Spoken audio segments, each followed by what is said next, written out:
दोस्तों नमस्कार। आप देख रहे होंगे कि लगातार जो है तो किस तरह से तो आपराधिक गतिविधियाँ धीरे धीरे करके जो है तो हावी होती जा रही हैं। अब उन आपराधिक गतियों की सबसे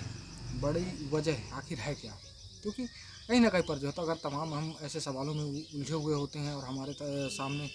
कई तरह के सवाल फिर खड़े हो जाएं। खास तौर पर इन सवालों में एक सबसे बड़ा प्रश्न चिन्ह ये आता है कि पुलिस प्रशासन आखिर करता क्या है। तो मैं आपको बता दूं, ये सबसे पहले तो आए दिन जो विवाद होते हैं या जो भी विवादित मामले हैं, उन विवादित मामलों को लेकर के अक्सर यह देखा जाता है कि कहीं ना कहीं पर तानाशाह रवैया या राजनीतिक संरक्षण या फिर नशा, ये जो है तो आपराधिक गतिविधियों में सबसे ज़्यादा सहयोगी होता है। खासतौर पर अगर अपराधियों को बचाने की बात है तो राजनीतिक संरक्षण, और जहाँ पर आपराधिक गतिविधियों की बात है तो जो कि आज देखा जा रहा है कि काफ़ी हद तक जो है तो लोग बड़े दिलेरी से जो है तो कुछ भी कर जा रहे हैं। तो आखिर कहीं ना कहीं पर इसकी वजह है क्या? तो जब वजह की बात आती है तो मैंने आपको बताया कि 2-3 कारण ऐसे हैं जहाँ ऐसी वजहों की वजह से जो है तो धीरे धीरे करके एक माहौल क्रिएट होता है, और उस माहौल को लेकर के कहीं ना कहीं पर आपराधिक गतिविधियाँ बढ़ती हैं। हाल फिलहाल मसला यहाँ पर यह नहीं है, मसला यहाँ पर यह है कि नगर पालिका परिषद पसान क्षेत्र के अंतर्गत यहाँ पर दो अंग्रेजी शराब दुकानें हैं। मतलब कहा जाए कि दो शराब दुकानें होती थी जो कि सरकारी ठेके में, यानी कि सरकारी लाइसेंस के आधार पर जो है तो दोनों की दोनों चल रही होती हैं। तो एक तो भालूमाड़ा क्षेत्र से जो है, नगर क्षेत्र से जो है तो बाहर होती है, लेकिन एक शराब दुकान जो है जो कि जमुना कॉलोनी में स्थित है, और वो भी ऐसी जगह पर जहाँ पर कि एक तरफ सामने मंदिर होता है और दूसरी तरफ अंग्रेजी शराब दुकान होती है। अब ऐसे में प्रश्न चिन्ह यह खड़ा होता है कि क्या ऐसा संभव है? लेकिन अगर मैं आपको ये कहूँ कि हाँ ऐसा संभव है, तो यकीन मानिए कि आज की जो स्थितियाँ बनी हुई हैं,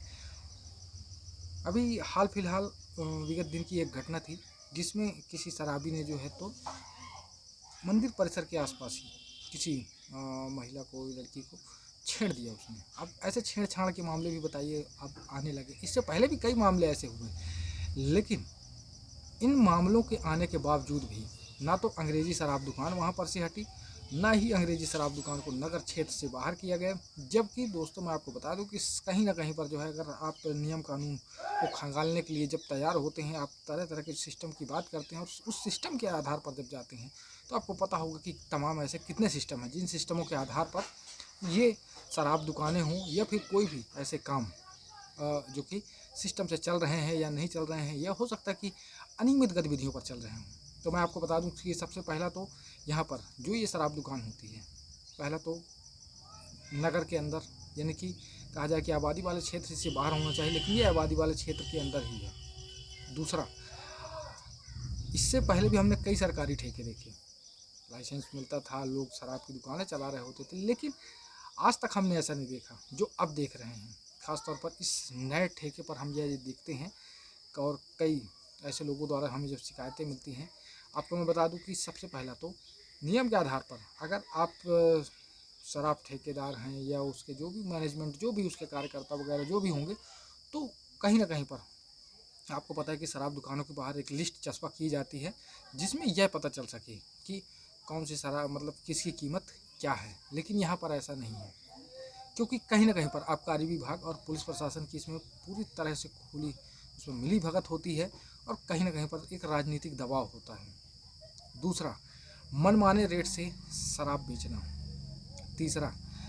अगर कोई भी व्यक्ति वहाँ पर जाकर के बिल मांगता है तो उसे बिल ना दिया जाना, बल्कि यह कहा जाना कि लेना है तो लीजिए, अन्यथा यहाँ से आप जाइए। चौथा, अगर आप ऐसी जगह पर हैं, ऐसी पोजीशन पर हैं, तो सबसे पहले आपको जो है तो यह प्रयास करना चाहिए कि हमारे इस क्षेत्र में जो है तो किसी भी तरह की ऐसी आपराधिक गतिविधियाँ ना हो।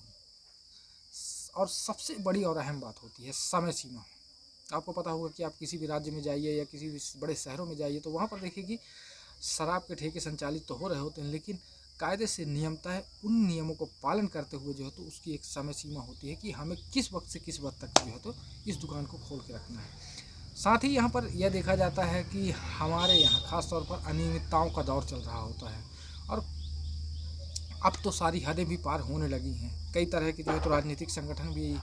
और सामाजिक संगठन भी जो है तो अब इसके विरोध में जो है तो आने के लिए तैयार बैठे हैं। कहीं ना कहीं पर लोगों को अब लग रहा है कि नहीं, हमें इसका विरोध करना चाहिए, या तो इसे बंद किया जाए और या तो इसे यहाँ से हटाया जाए। दूसरी तरफ सरकार का नशा मुक्ति अभियान, दोस्तों मैं आपसे एक सवाल पूछना चाहता हूँ कि अगर नशा मुक्ति अभियान चल रहा है तो किसके लिए चल रहा है और किस लिए चल रहा है? क्योंकि अगर नशा मुक्ति अभियान है चल रहा है तो फिर सबसे पहले हमें करना क्या था? क्योंकि सरकार ने एक तरफ तो आदेश पारित कर दिया कि जो भी मतलब पीने खाने वाले लोग हैं या जो शराब का सेवन कर रहे हैं नशापत्ति के दौर से मतलब जो भी हैं, तो नशा करने वालों को बल्कि पुलिस प्रशासन उठा रही होती है, लेकिन उन शराब के ठेकों पर या फिर वो नशे के कारोबारी जो कि चाहे सिगरेट हो, स्मोक हो, कहा जाए कि गांजा वगैरह किसी भी तरह से, क्योंकि आज हम देख रहे हैं कि धीरे धीरे करके जो है नशे की सीमाओं ने भी जो है तो अपनी हदें पार कर दी है। आज देखा जा रहा है कि इन छोटे छोटे शहरों में, छोटे छोटे नगरों में जो है तो देखा जा रहा है कि तमाम वो बड़े नशे के मादक पदार्थ जो है तो मिलने लगे जिसकी हमने कभी कल्पना भी नहीं की थी। तो ये किस तरह का नशा मुक्ति अभियान है? और सबसे बड़ी बात, अगर पहल की जा रही है तो फिर अच्छे से की जानी चाहिए। यहाँ पर यह देखा जाता है कि अक्सर देख रहे होते हैं आपकी ग्रामीण क्षेत्रों में जो है तो पुलिस वाले जा रहे होते हैं, आबकारी विभाग जा रहा होता है, और हाँ वो जो आदिवासी लोग होते हैं 4-5 लीटर जो भी रोज़ बनाना है, जो भी है 100 जो भी है, तो उन पर कार्रवाइयाँ की जाती हैं। लेकिन यहाँ पर ना तो पैकारी करने वालों पर कार्रवाइयाँ की जाती हैं और ना ही अंग्रेजी शराब दुकान के संचालक पर कार्रवाई की जाती है। क्योंकि अगर सरकार वाकई जो है तो नशा मुक्ति अभियान को लेकर के आगे चल रही है तो फिर सबसे पहले तो मुझे लगता है कि शराब के ठेकों का लाइसेंस रद्द करनी चाहिए, भांग के जो भी टेंडर्स वगैरह होते हैं उनको रद्द करना चाहिए, और ये सारी चीज़ों को जब आप ख़त्म कर रहे होंगे तब हम मानेंगे कि हाँ आपने जो है नशा मुक्ति अभियान चलाया है। क्योंकि सवाल यहाँ पर यह नहीं कि पीता कौन है, खाता कौन है और कौन नशा कर रहा हो, तो सवाल यह है कि सबसे बड़ा दोषी और अपराधी तो वो है जो इस तरह के कारोबार का जो है तो भागीदार है। आप खुद ही सोचिए कि मैं 4 दोस्त, कहा जाए कि मैं इस गली से गुजर रहा हूँ, मैंने देखा कि 4 नशेड़ी प्रवृत्ति के लोग बैठे हुए हैं। अब मैंने उन्हें कह दिया कि नहीं आप कोई सब चीज़ें गलत कर रहे हो, पता चलता है कि दूसरे दिन वो हम पर ही हावी होते हैं। क्यों? सबसे पहला सवाल तो ये कि उन्हें मिल कहाँ से रहा है, और अगर वो ऐसा नशा कर रहे हैं तो क्या माता पिता जो है तो अपने बच्चों पर कंट्रोल नहीं कर रहे हैं? सरकार तो ठीक है, लेकिन सरकार के साथ साथ अगर माँ बाप हैं तो माँ बाप को भी जो है इन सब चीज़ों की केयर करनी चाहिए कि क्योंकि ये जो चीज़ें हैं अच्छी नहीं हैं। कहीं ना कहीं पर जो है तो ऐसी तमाम गतिविधियाँ जो है तो होती हैं, और ख़ास तौर पर अगर शराब की बात करें और आपराधिक गतिविधियों की, और तीसरी तरफ नशा मुक्ति अभियान, तो तीनों में कहीं ना कहीं पर जो है तो ना तो मुझे कहीं पर कोई सुधार दिखाई दे रहा होता है और ना ही किसी तरह की कोई पहल है। क्योंकि अब जो है तो यहाँ पर ज़रूरत है कि राजनीतिक संगठन खास तौर पर अब खुले तौर पर खुले मंच पे जो है तो कहीं ना कहीं पर सामने आए, और भी जो लोगों को जिनको विरोध करना चाहिए वो विरोध करें। क्योंकि यहाँ पर अगर पेड़ के पत्ते तोड़ने से बेहतर है कि क्यों ना उसे जड़ से ही ख़त्म कर दिया जाए। तो जब जड़ ही नहीं होगी तो पेड़ भी नहीं होगा, पेड़ नहीं होगा तो पत्ते भी नहीं होंगे। तो ऐसे तमाम सिस्टमों के साथ जो है तो देखा जा रहा है कि गतिविधियाँ कहाँ से कहाँ जा रही हैं। इसके साथ मैं विराम देना चाहूँगा। मैं राजकुमार विश्वकर्मा, धन्यवाद।